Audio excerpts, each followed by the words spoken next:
Hi, Ari. I wanted to give you feedback on your evaluation essay, Seeking Refuge at the Zoo.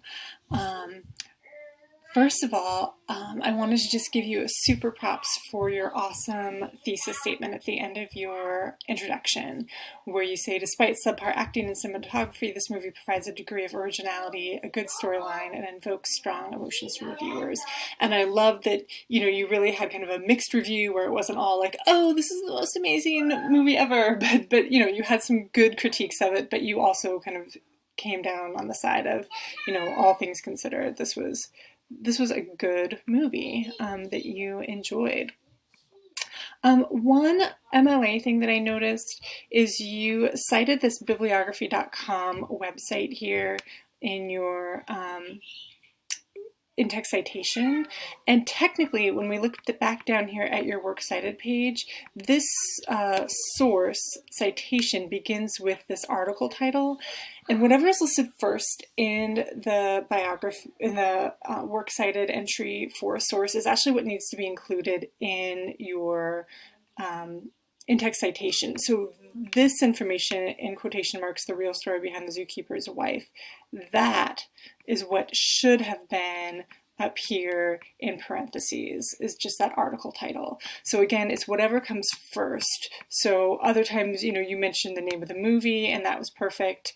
And then another time, I think you mentioned the name of this IMBD, or maybe you didn't mention it, but you clearly used it. So this would get mentioned, and you don't need to worry about mentioning anything after the first thing in the entry for each source.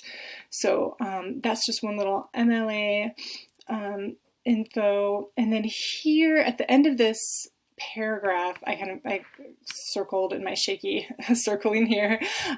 This transition line is really what I was super excited about, because you did just such a perfect job transitioning from the paragraph above, where you're talking about this really sad scene, to transitioning to your point about how cinematography could have been better. And then this whole next paragraph, you explain how the cinematography couldn't have been better. And I just thought it was a beautiful transition to kind of really move your reader into the next argument.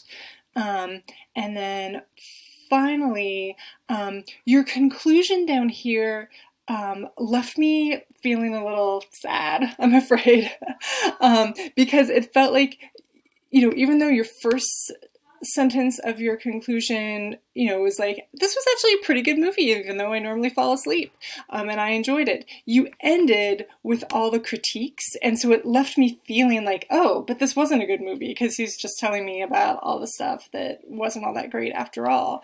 And so remembering to kind of wrap around in your final sentence of your conclusion should really kind of, in some ways, get back to your thesis statement that this was, actually a pretty good movie, even though there were these flaws. And so I missed seeing that.